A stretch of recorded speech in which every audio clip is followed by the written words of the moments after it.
وہاں بدل کے آ جانا نا. چلو جو بھی لگا کپڑوں کو لگاؤ کپڑا لگا تو ادھر لگائیں گے نا.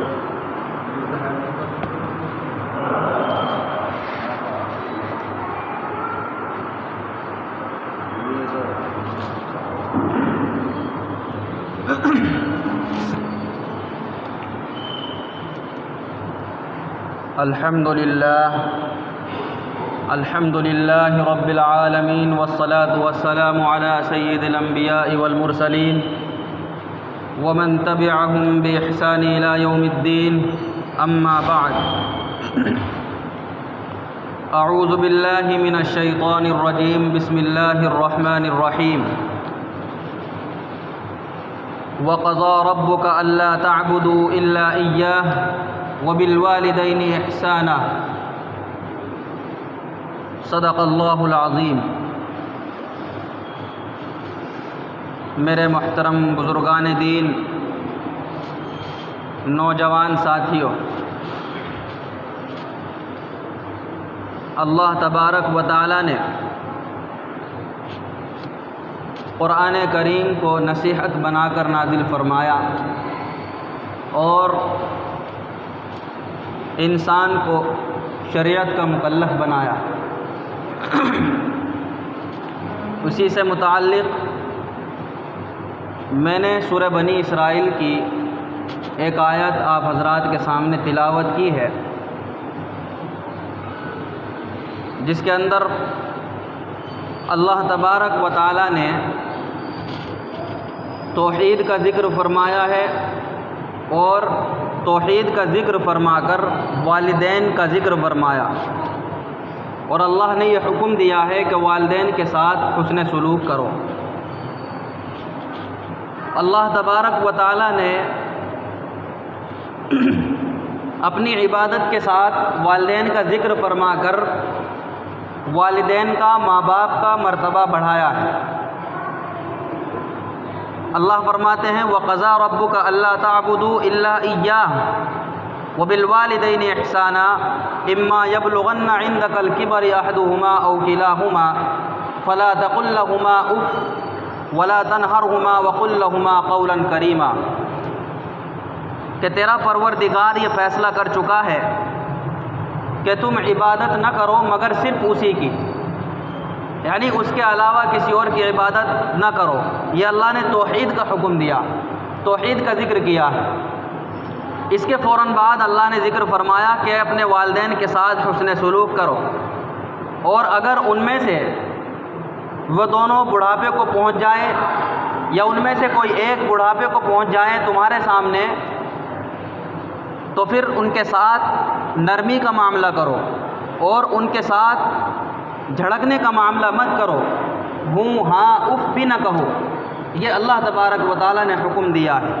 پھر آگے اللہ فرماتے ہیں وَاخْفِضْ لَهُمَا جَنَاحَ الذُّلِّ مِنَ الرَّحْمَةِ وَقُلْ رَبِّ ارْحَمْهُمَا كَمَا رَبَّيَانِي صَغِيرًا.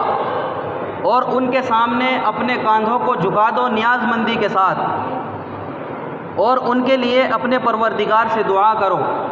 دعا یہ کرنی ہے اے اللہ تو ان پر رحم فرما جیسا انہوں نے بچپن میں مجھ پر رحم فرمایا اور مجھے پالا ہے. پھر آگے اللہ تبارک و تعالیٰ فرماتے ہیں یہ سارے کام اور یہ ساری چیزیں تم ایسا مت کرو کہ ظاہری طور پر ہو، دکھانے کے لیے ہو، بلکہ یہ ساری چیزیں ان کی عظمت، ان کی عزت اور ان کا اعزاز اور اکرام تمہارے دل میں بھی ہو. یہ اللہ تبارک و تعالیٰ فرماتے ہیں، کیونکہ اللہ تبارک و تعالیٰ دلوں کے حال کو جاننے والے ہیں. اور اگر تم یہ سارے کام اخلاص کے ساتھ مخلصانہ انداز میں کرو گے تو پھر اللہ تبارک و تعالیٰ بخشنے والے ہیں اور رحم کرنے والے ہیں.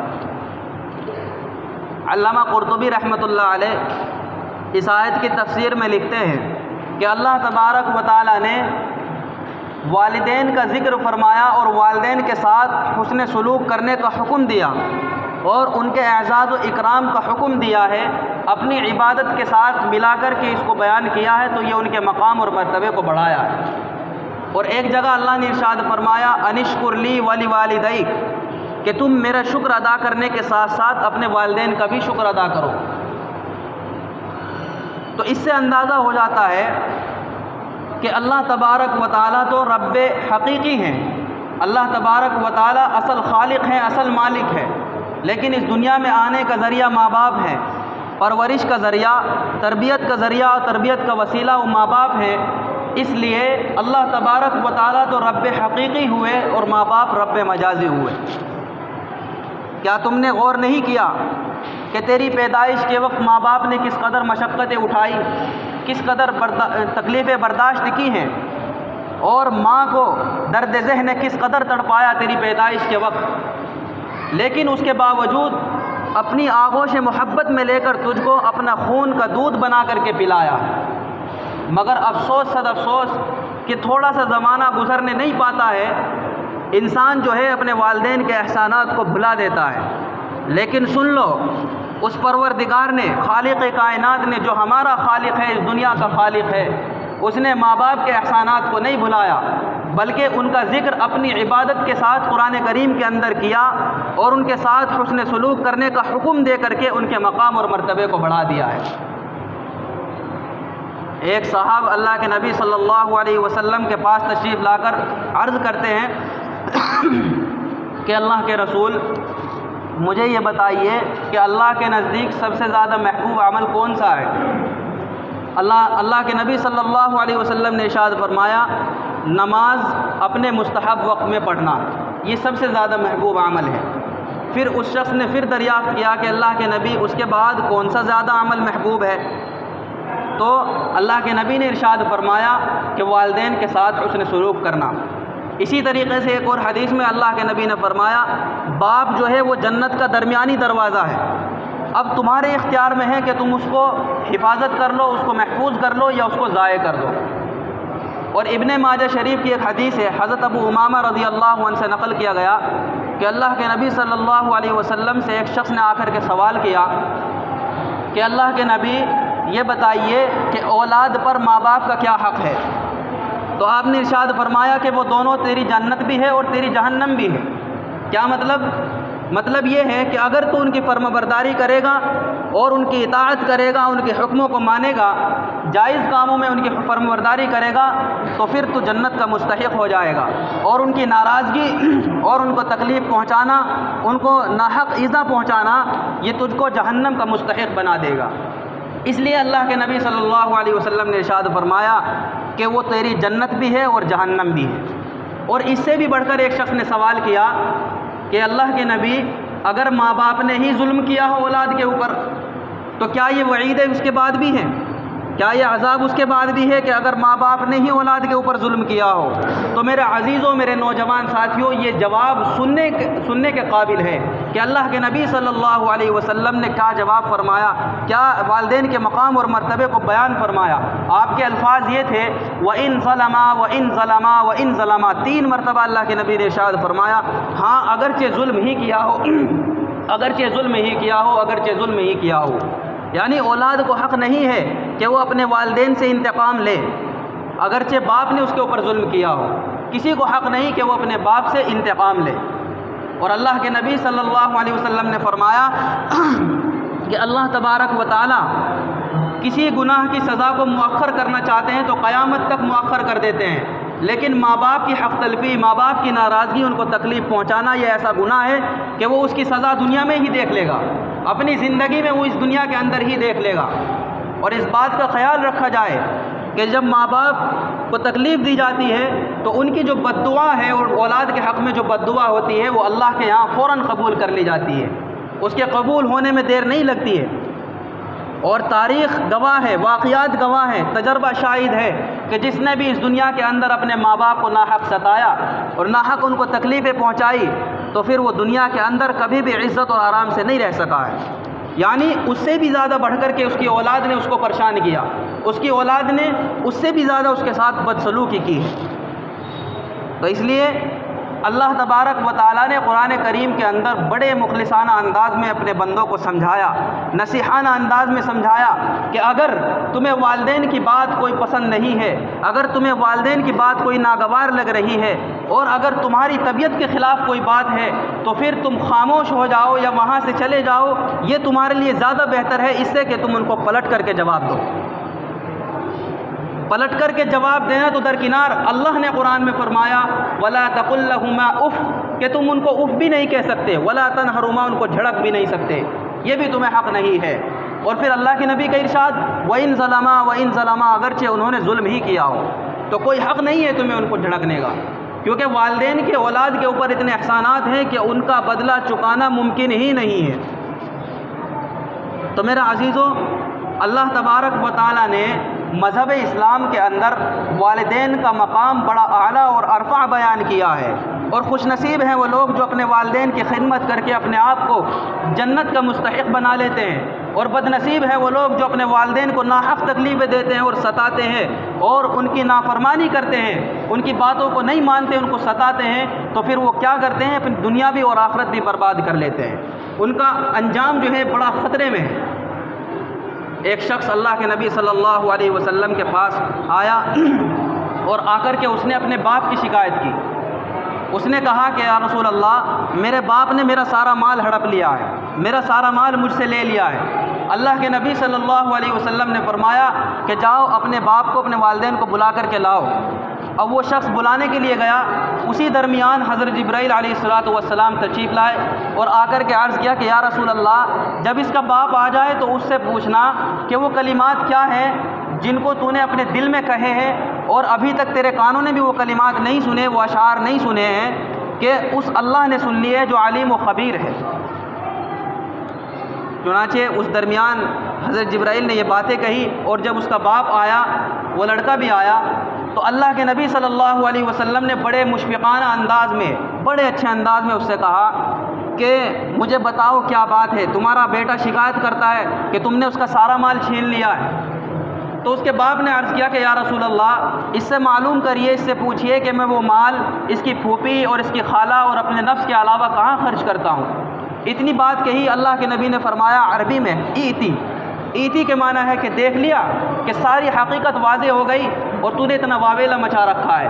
اس کے بعد اللہ کے نبی نے فرمایا کہ مجھے وہ کلمات بتاؤ جو تم نے اپنے دل میں کہے ہیں اور جن کو تمہارے کانوں نے بھی ابھی نہیں سنا ہے اور اللہ تبارک و تعالیٰ نے سن لیا۔ اب اتنی بات سن کر کے وہ باپ جو ہے وہ عرض کرنے لگا کہ یا رسول اللہ، میرا ایمان اور یقین اور بھی زیادہ بڑھ گیا ہے کہ واقعی میں نے اپنے دل میں کچھ کلمات اور اشعار کہے تھے اور میں نے بھی ابھی اپنے کانوں سے ان کو نہیں سنا تھا اور آپ کو اس کی خبر ہو گئی، یعنی اور بھی زیادہ میرا یقین بڑھ گیا ہے۔ اس کے بعد اس شخص نے وہ اشعار بارگاہ نبوی میں سنائے۔ ان کا مفہوم یہ ہے کہ میں نے تجھے بچپن میں غذا دی اور جوان ہونے تک تیرا کھانا پینا، تیرا لباس، تیرا پہننا اور ہر چیز میری ہی کمائی سے تھا، اور کسی رات جب تو بیمار ہو جاتا تو اس بیماری کی وجہ سے میں بھی پوری رات جاگ کر کے گزار دیتا، گویا کہ تیری بیماری مجھے ہی لگ گئی ہو، اور تیری بیماری کو دیکھ کر میں رات بھر ڈرتا رہتا تھا، حالانکہ مجھے معلوم تھا کہ موت ایک دن آنی ہے اور موت کا وقت مقرر ہے، ایک لمحہ بھی آگے پیچھے نہیں ہو سکتا۔ لیکن جب تو اس عمر کو پہنچا جس عمر کی میں نے امید کی تھی، تو پھر تو نے میرا بدلہ سخت کلامی سے دیا ہے۔ جب تو اس عمر میں پہنچا جس کی میں نے امید کی تھی اور جس کا مجھے انتظار تھا، تو نے مجھے سخت کلامی سے میرے سامنے پیش آیا کہ اگر تجھے باپ ہونے کا حق ادا نہیں ہوتا ہے تجھ سے، تو پھر کم سے کم پڑوسی کا حق دیا ہوتا، کہ جیسے ایک شریف پڑوسی کے ساتھ پیش آیا جاتا ہے، کم سے کم وہی حق مجھے دیا ہوتا، اور میرے ہی ساتھ میرے ہی مال میں بخل نہ کیا ہوتا۔ جب اللہ کے نبی صلی اللہ علیہ وسلم نے یہ درد بھرے اشعار سنے، درد بھرے الفاظ اور یہ کلمات سنے، تو فوراً آپ نے اس بیٹے کا گریبان پکڑ لیا اور اس سے کہا انت ومالک لابیک، کہ تو بھی اور تیرا مال بھی تیرے باپ کا ہے، کہ جا تو یہاں سے، تو بھی اور تیرا مال بھی تیرے باپ کا ہے، یعنی باپ کو حق ہے اس مال کے اندر، تیرا کوئی حق نہیں ہے، تو اتنی شکایت لے کر کے یہاں آیا۔ تو میرے عزیزوں، مذہب اسلام کے اندر والدین کا مقام بڑا اعلیٰ اور ارفع ہے۔ ایک واقعہ سنا کر کے میں اپنی بات کو ختم کرتا ہوں، وقت بہت کم ہے۔ یہ بڑا مشہور واقعہ ہے، لیکن اس سے ہمیں سبق لینا چاہیے۔ حضرت علقمہ رضی اللہ عنہ کا واقعہ ہے، بڑا مشہور ہے، ہم اس کو سنتے بھی رہتے ہیں۔